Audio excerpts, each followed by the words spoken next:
how actively are you seeking clients at this Oh, point? very. I mean, I'm always looking.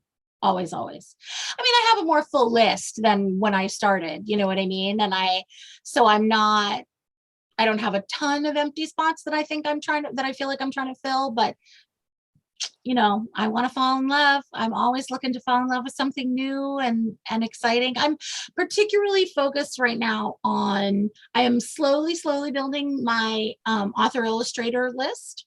I have, I think, 6 author-illustrators right now, and I'd like to grow that. I have 6 author-illustrators and 2 graphic novel people. So that's actually kind of 8 artists, storytellers.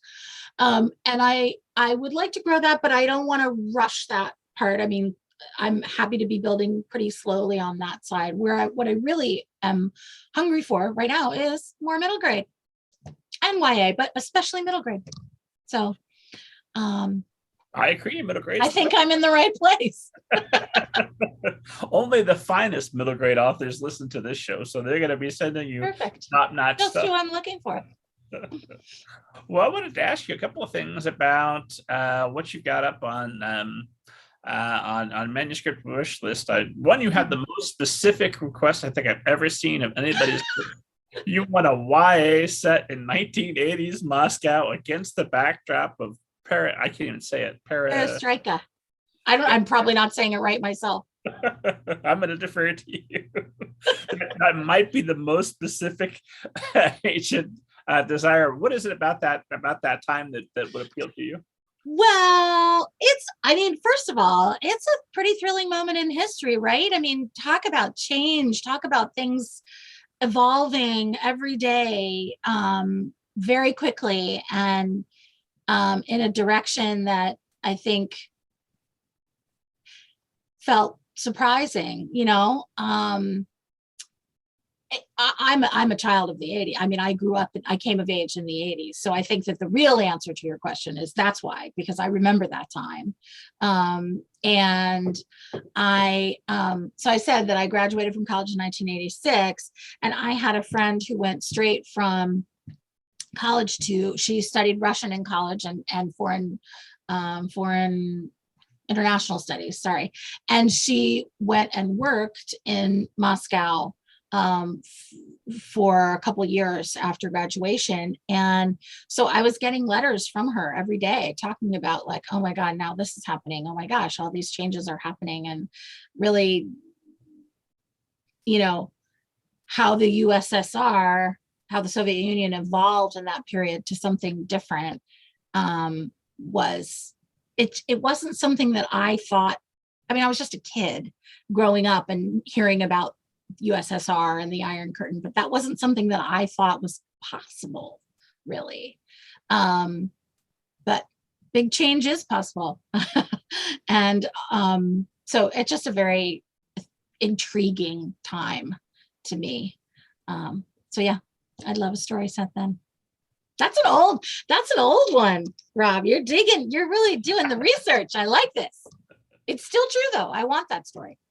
Well, I know you're also, at the time, you were fascinated by selkies. I had to look that up. I didn't even know what a selkie was. Is that still true, or has your selkie itch been? Well, that's a funny one. That's an interesting one. So you looked up what a selkie is, right? I did, but you tell esteemed audience. Okay, so a selkie is they're creatures of Celtic myth. So sort of northern British Isles, Ireland, and they're essentially they're very similar to mermaids. So the idea is it's a woman who is half seal, half woman, and she can swim in the ocean like a seal, but she can also come out of the ocean and take off her pelt, her seal pelt, and become a woman. And if you steal her pelt, you can keep her away from it. You can keep her because she's not going to leave. She's not going to leave the house if she knows her pelt is somewhere in the house. It's almost like she can't get too far from her pelt. She has to stay near wherever that is. So if you hide it somewhere, she'll stay. And in a lot of the stories, a man falls in love with a selkie and steals her coat and thereby keeps her until one day she finds it and escapes. And I lived in Scotland for a year in college. I'm fascinated with the stories from that part of fairy tale and folk tales from that part of the world. And there's something quite, to me, it's very fantastical, and there's something really sad in that idea, right? Of someone falling in love with somebody, but needing to steal a part of them and secret that part away from the person to keep them. That's probably what's at the core of what I find fascinating about that story. It's sort of romantic and tragic and sad all at the same time. Unfortunately, I will say I'm not interested in mermaids. I know that's a bizarre distinction to make because they are really pretty similar. But I'm not particularly interested in mermaid stories. And I think people see the word Selkie and think, oh, well, I've got a mermaid story. That's pretty close. Let me send it. And it's not to say that I would never take on a mermaid story. One thing I've learned is never say never. You don't know. I'll say, I don't want any mermaid stories. And then tomorrow, the greatest one ever will come and I'll be like, oh my God, I love mermaid stories. So, but often what happens is I get a mermaid story that's not exactly what I'm looking for. So, but still on the hunt. If you've got a romantic, kind of tragic Selkie story, I'm your girl. And you heard her, esteemed audience. If it's set in Russia, you're pretty much guaranteed. Oh my God. If it's in the Moscow River, I'm in. Done. I wonder what the Russian folktale version of the Selkie is. There might be one. I'm gonna have to figure that out. Anyway. I'm sure there is, and I'm sure it's a little bit harsher. Yeah, I think so. A little colder. Colder. It's got to be very cold. Yeah. And everyone dies at the end. Yeah, definitely. So something else that you had asked for at one point is you are looking for middle grade, that dark middle grade that pushes the boundaries of upper middle grade. So what are those boundaries, and how do you know when you've crossed over them? What a great question.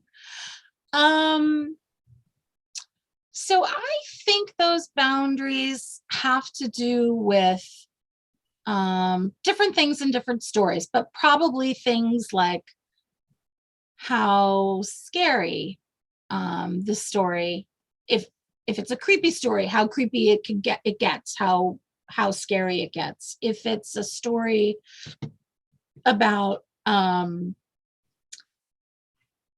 if it's a story, well, this is in kind of what I said, right? I said dark stories, but that darkness at the upper edge of middle grade, I think if there's a dark element in a story, it could get darker.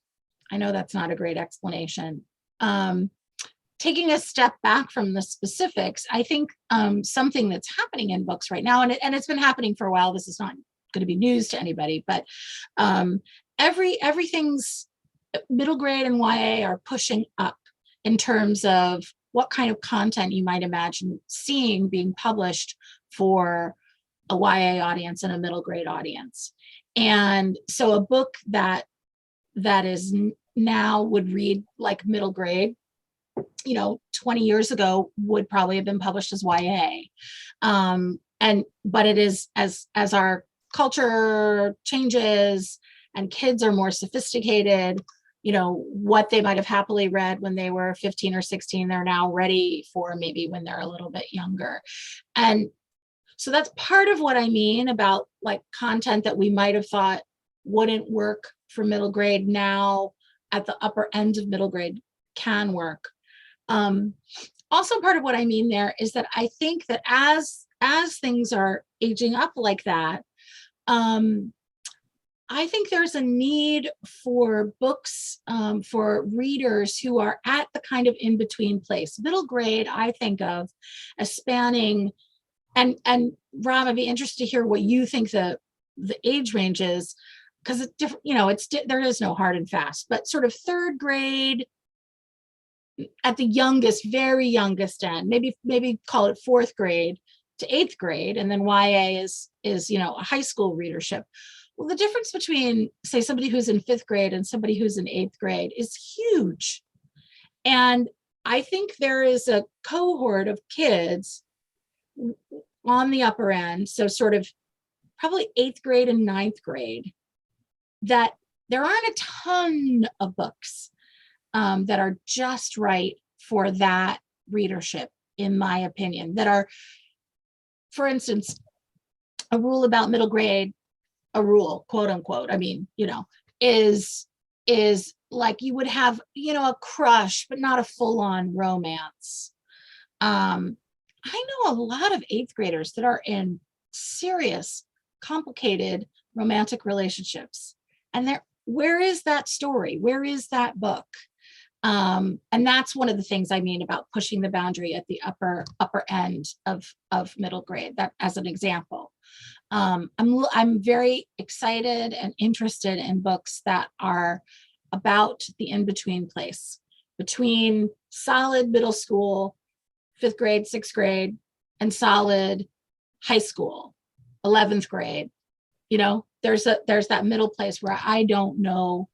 I think there are a lot of editors that are interested in this gap as well, and so there are more books coming in that range. But I am excited about seeing more. So with that, what do you think of being the range, Rob? Like for middle grade?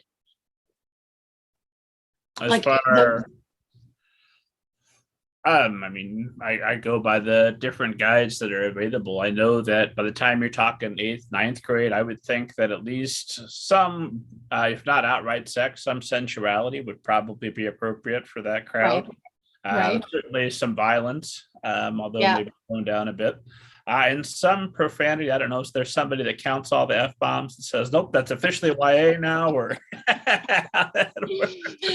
yeah, I don't know. Language is a funny one because, it can set off alarm bells for certain people. It's if you live in this country and you are hearing language all the time, watch TV for 5 minutes, you hear it. It's like, but anyway, yeah.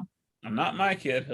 He's never heard a bad word, and he read it in your book, and now he's ruined. Rats, I'm sorry. I do find it sort of amusing to think of children having to live in this world, but being sheltered from some profanity that they've heard, probably at home from the parent objecting. Exactly. Early, I mean, I really would have. Yeah, exactly. Yeah. Something I found amusing is when I wrote All Together, now available now, esteemed audience, a zombie story way back when. I realized that I have yet to be proven wrong on this, that if I left out sex, and there's talk of sex, but there's no actual explicit sex, and there's no profanity whatsoever, I could get away with literal murder. That's the most violent book, just from start to finish, and everyone says, well, that's fine. But that's our whole culture, right? That's American culture. I mean, specifically right now, that feels very true. But also, if you look at movies, if you look at everything, we are more accustomed to seeing violence than we are accustomed to seeing other things that are considered, too much for kids. I think there's a lot of examples of what you're talking about, where there's plenty of violence in the pages, so. Well, I know, just anecdotally talking to students at our local school that are, maybe in 6th, 7th grade, who are in family situations that contain all of those elements, but are being restricted in what they're able to read that might reflect the situation they find themselves in. Right. Yeah. Well, that doesn't seem to necessarily make sense, but right, that's maybe a different topic. Next podcast will solve America. Right now, right. Just focus on middle grade for right now.